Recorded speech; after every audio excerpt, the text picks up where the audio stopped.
So first of all, please excuse the mess on my table, but as it turns out, I was actually using my milling machine yesterday. What do you know? Something that you buy to use it? Alright, here are the knobs, and let me give you a quick tutorial on what these buttons are. At least some of these I already know how to use, some others I haven't played with. The SV, that's basically a step velocity mode. And what that does is that you can use the pendant to move in steps. So right now I'm using 1/1000. So if I move this guy one click, it will move one click. And of course I can go like this. And you know, if you're finding your edge, the machine is moving step by step. But if I change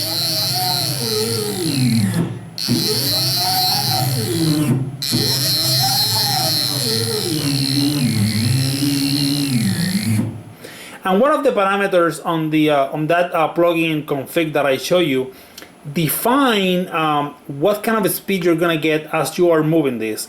I have to say that the way that the speeds are being controlled, the undulation on the sound of the stepper, it's a little bit scary. I mean, I don't know why I feel like the stepper is gonna break, although, you know, I have been developing stepper code for 16 years, so I really doubt that's gonna kill it. I really doubt that's gonna destroy the driver. It's just that it sounds kind of flaky.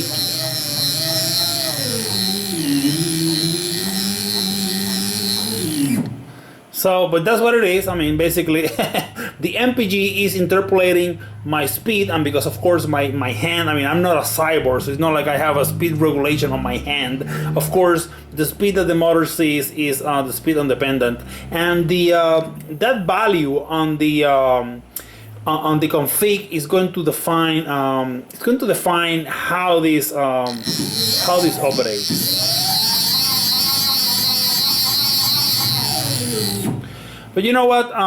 I like it as it is because on the other pendant, the Shuttle Express, you have basically like 5 or 6 speeds, and you know, I like how that works too. I really don't have a complaint. So to me it's okay.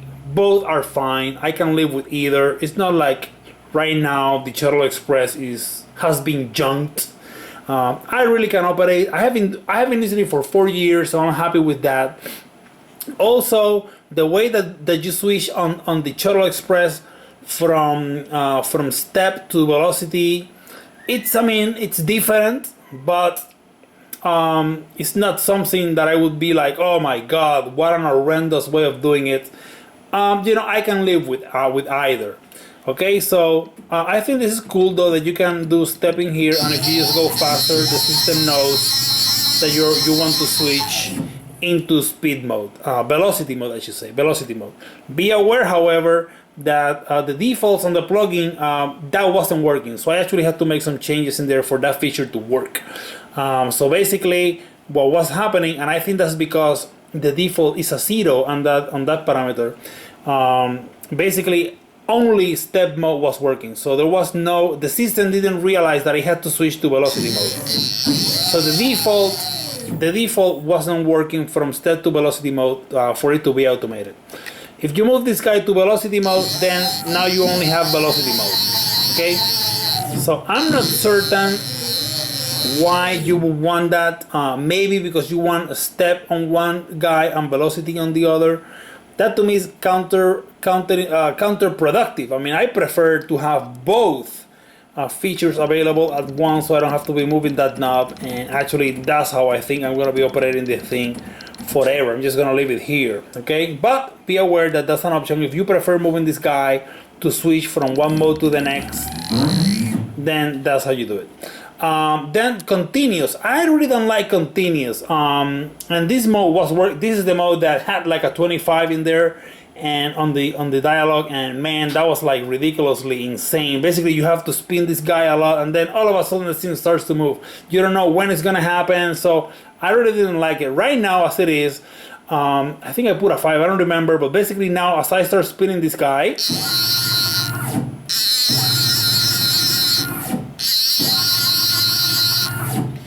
So I guess for rapid stuff, continuous makes sense. If you don't like the on your stepper, and you just want to go fast, then that will be the way to go. Then this guy changes your step resolution, and we cannot see that on Mach 3, but right now what is happening is it's changing. Now, one thing that I don't like about this is that I can only do 1/10 of a thousand, 10 thousandths, and 1,000, which is basically the features that the plugin offered. But I actually like 1/2 of a thousand because that's the resolution of my screw. I mean, let's face it, 1/10 of a thousand I don't think is very realistic. So let's see, I'm gonna go to step mode. Okay, Mach 3 is claiming that it's moving 1/10 of a thousand. I'm not certain how real that is. So I would prefer to move in 1/2 of a thousand because that's basically the resolution of the lead screw. If I am correct on that, because I actually believe that that's the resolution on the screw. I don't think you can successfully, or I should say precisely, move in tenths of a thousand. I don't think the machine has that resolution. I could be mistaken though. This guy here, this symbol is the one for zeroing the axis. So right now, if I move the jug, because I am on X, X has been zeroed. So if I put this on Y, now Y has been zeroed. If I put it on Z, Z has been zeroed, and now A has been zeroed. Of course, we're not seeing that on Mach 3. But this is basically how you zero with this. So you can do pretty much everything with this guy, and you don't have to go back into Mach 3 with your mouse. To me, that's not a big deal because I mean, it's not like I'm gonna be on the other room operating this guy. I mean, I'm gonna be right here. Most likely, my hand is gonna be on the mouse anyway. So this is no trouble for me to zero with the mouse. But the feature is there, so if you want to use it, by all means.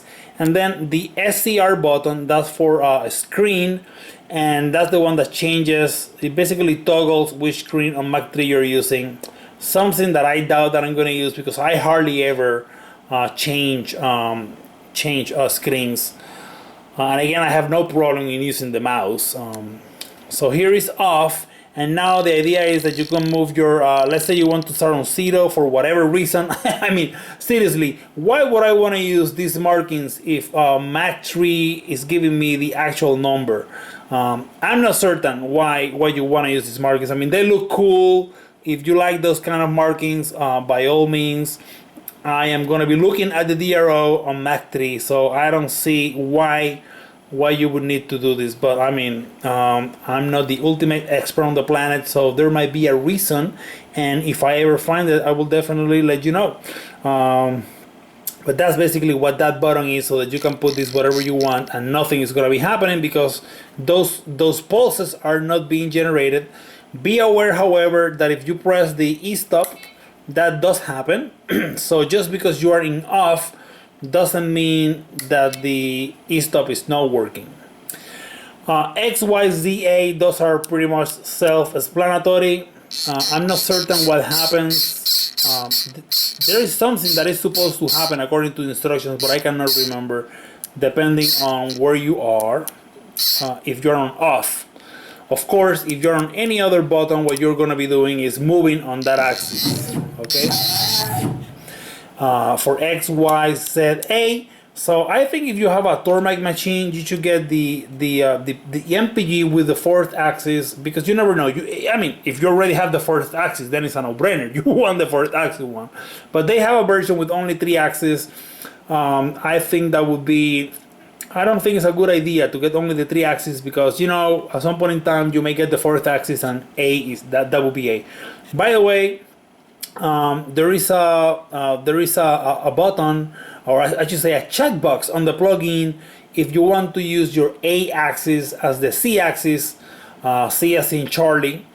Then you would check that. I'm not certain what's the difference. I mean, I'm not certain why you would need to check that box, because for all practical purposes, I think Mach 3 is going to treat A as A, regardless of whether you're using the fourth axis as a Charlie axis. So I'm not certain what happened there. But the option is there, so just thought of mentioning it. F is for feed rate. So while I'm here, I can change my override feed rate. And actually, let me show this to you on Mach 3 so that it makes more sense. Okay, so if I am on F, I can change my override feed rate. I never use this. I'm not certain why I would want to change that. I think the idea is that if you're running something and you realize that your speed is too low, you can override it. I have never done it, to be honest, but I mean, the feature is there, so definitely anybody that wants to take advantage of that can do it. You could go with your mouse, type in a number here with the keyboard, but I actually like the idea of being able to change it like this, because it's kind of more intuitive to change it with the pendant. That's something you could not do with your shuttle, with the Shuttle Express, I don't think. If there is a way, I'm not aware. If there are keys on the keyboard, I'm not aware. It wouldn't surprise me if there are, but I think it's pretty much a matter of typing in a number. Then on S, this only applies if the motor is running, so let me turn it on. And right now it's a 500. One thing that I don't like too much about this is the fact that, observe, or at least try to hear the speed.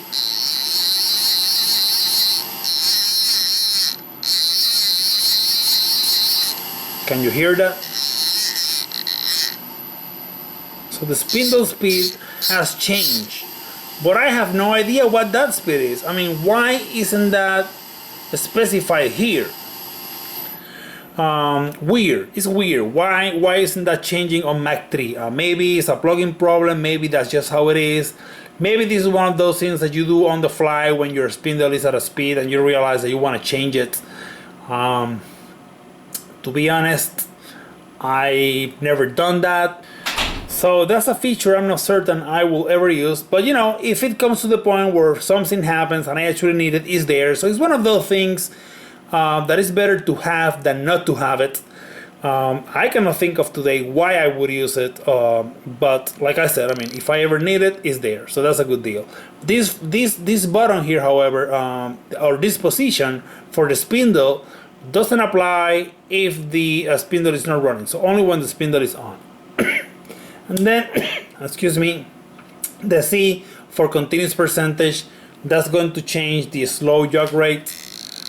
I'm not certain. I've never used that before, to be honest. Let's put it on 50 and see what happens. You know, yet another parameter.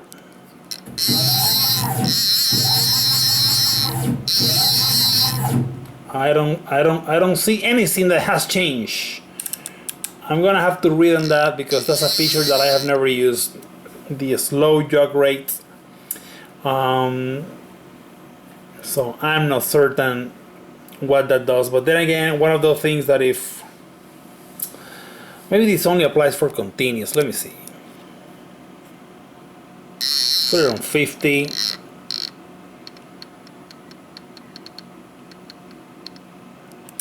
X. There you go. That's what it is.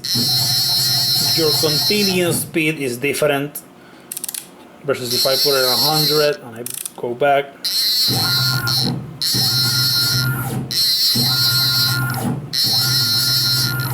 So that's what it is. Boy, I mean, some of these things are kind of redundant. Think about it. I mean, why would I want to be changing this when all I have to do is just change how fast I spin this guy? I guess it's about schools and what kind of features some people prefer. I mean, some people will use a set of buttons, some other will use others. So I guess I mean, or maybe the designers of this guy said, "Man, I have eight positions on this knob. What can I do with them?" It's everything is possible. I truly do not foresee myself seeing, or actually, I do not foresee myself using a good bunch of these features, just because, I mean, let's face it, this guy does pretty much everything.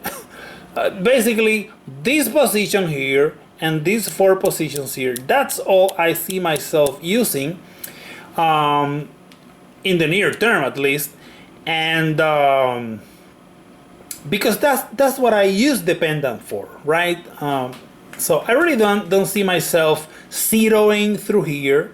I don't see myself changing screens or changing the step resolution. I have never even changed my step resolution on Mach 3. I always use half of a thousandth of an inch. And I'm happy with that. So I'm not certain where you need to change this. I don't know. Maybe it's just that I don't use. Maybe it's just because I don't do 8 hours of CNC machining from Monday to Friday. It could be that. Well, there you go. Here is the P1A, and I'll go ahead and do some closing remarks. Well, there you have it, friends. The P1A MPG manual pulse generator by VistaCNC. I think it's a great product. I like it. The way that it operates is definitely it just has an appeal. One of my favorite features is definitely going to be this button where I can disable the machine and enable it right there. I think it's going to be great. Reaching the e-stop back there is so far away. Sometimes you wonder, will I be able to reach it in time? Definitely, it's good to have, and that's how I turn my machine off. But for normal operation, where I want to ensure that the machine is off, and I don't want to be finding my mouse just to press the reset, that's great that I have access to it right here. The other feature that I really find tremendously awesome is the speed velocity mode, step velocity mode, where I can step, I can go in little steps, or I can just do speed mode, velocity mode, right? Velocity. And it's variable, so if I go slow or fast,